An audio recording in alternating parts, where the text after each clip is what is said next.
Bom, nós tivemos uma visão inicial que o Jeffrey nos deu, do panorama do que seria esses conceitos e depois a abordagem de cada um dos índices bibliométricos presentes aqui. Estão abertas, então, para comentários, perguntas. Lilian?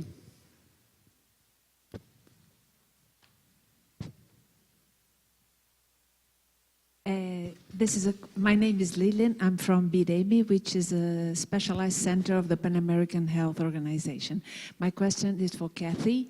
Kathy, on dimensions, do you also index journals of non-Latin languages like Chinese, Japanese? And the second question is if you have any quality criteria. So how do you exclude predatory journals, for instance, if you do? Are these on? Okay, excellent. So to answer the first question, we do index titles in other languages. It's a pretty inclusionary database. To answer the second question, it's a little more complicated. And this is referenced in kind of the report in terms of, how we put the whole database together and why we were doing what we were doing. And, even last night I was looking at the section on kind of predatory journals.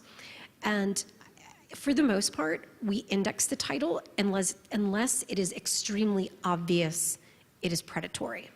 And the reason for that is because I think it goes back to the idea that the community should be making some of these decisions and not necessarily us. I think across the space, I've heard from a number of colleagues that to start a new journal, especially in another country or region that's maybe not, North America or Europe, can be really hard. And, there are numbers of titles that have been put on that, I guess the former Beals list, which were considered predatory. And, later they were removed, but the criteria wasn't transparent, that type of thing. And I know that there has been talk of using white lists instead of black lists. So to answer that question. So.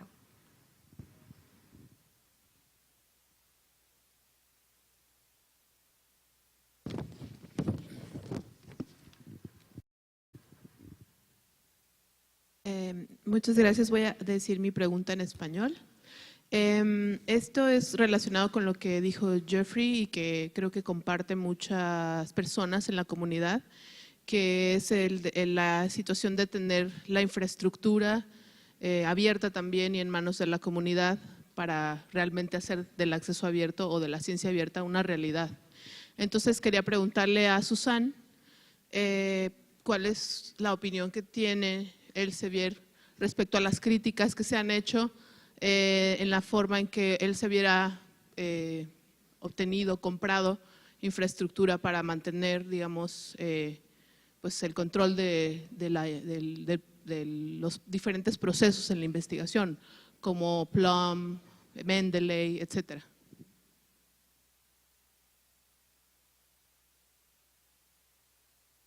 Thank you for that question. That was a little difficult for me to understand with the translation, but your question is how Elsevier feels about open access and in relation to Mendeley?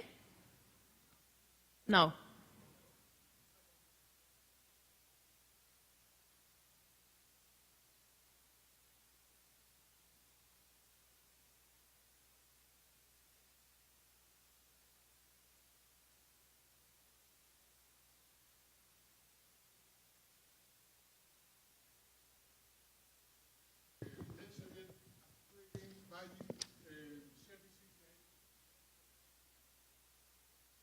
I understand. Thank you for that. And I acknowledge and we are aware that the whole community is having these thoughts, and we have these thoughts too. Thing is that for us it is difficult, of course, to change our publishing and business model from one moment to the other, but we are trying to work with the research community in order to make sure that we hop on the boat and the train for the open science, because we are aware that this is the future. So we are open to listening and open to having discussions because we are aware, absolutely. Jeffrey?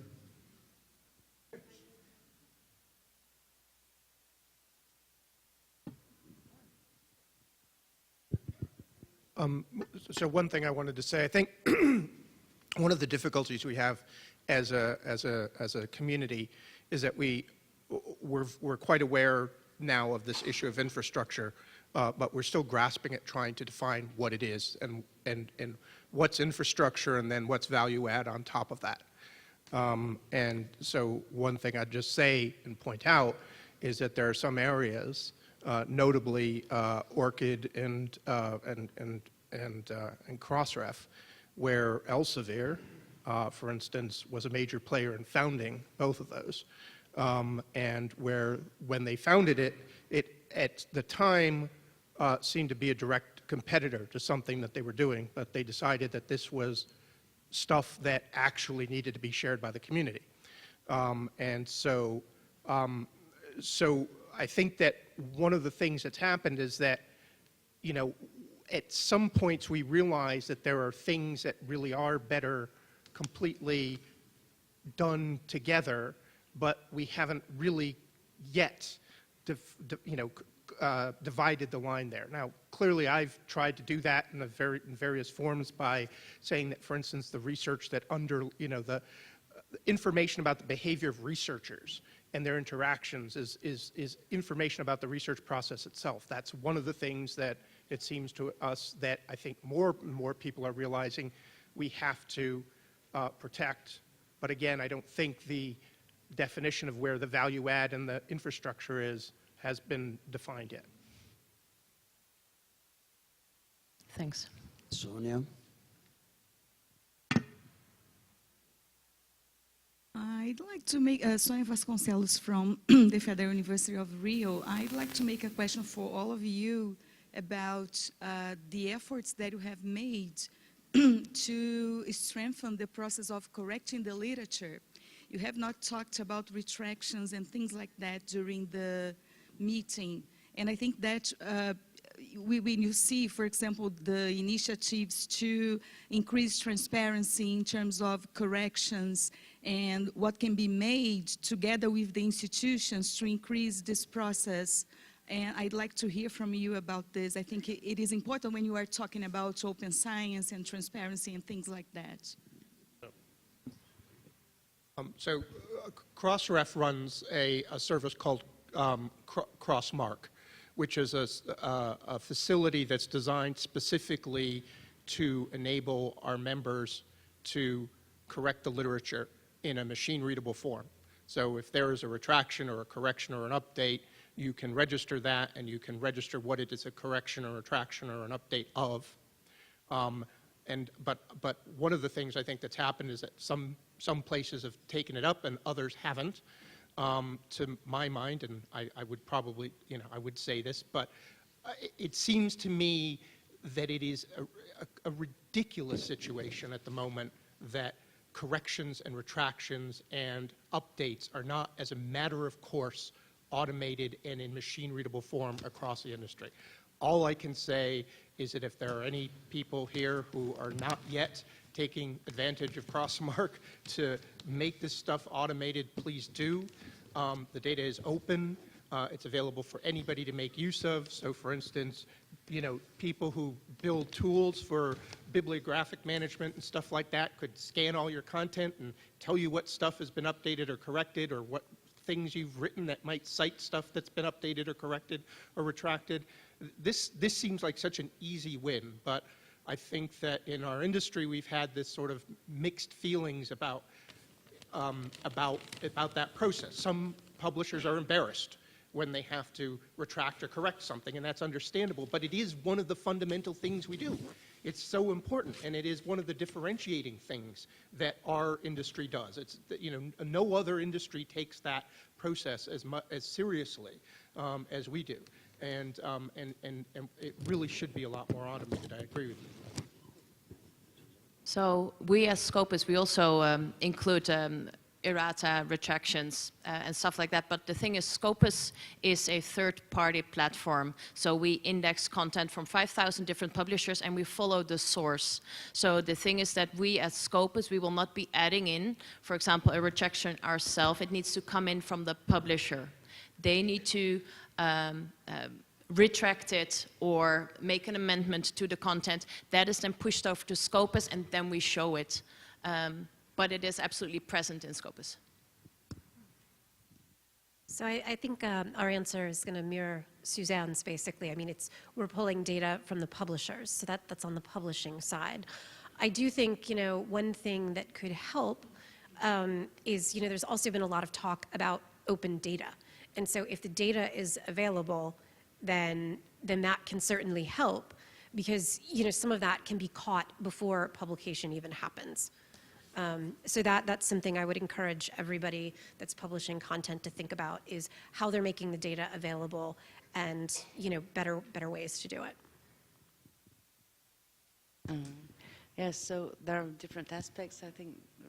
So for retraction, this is the same. For actualization of references, I think that these online tools like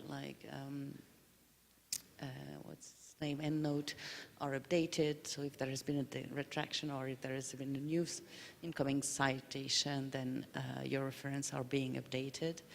And finally, about the creation of the database, if a change is required, if an author can perceive an error, then it can interact with us at the support button, and within 48 hours, this works very well. Somebody will contact you and ask you why this error should be corrected. And it is going to be corrected. As a matter of fact, we correct a lot of records, and we also do a lot of unification thanks to the interaction with the users, like universities saying, there is this error.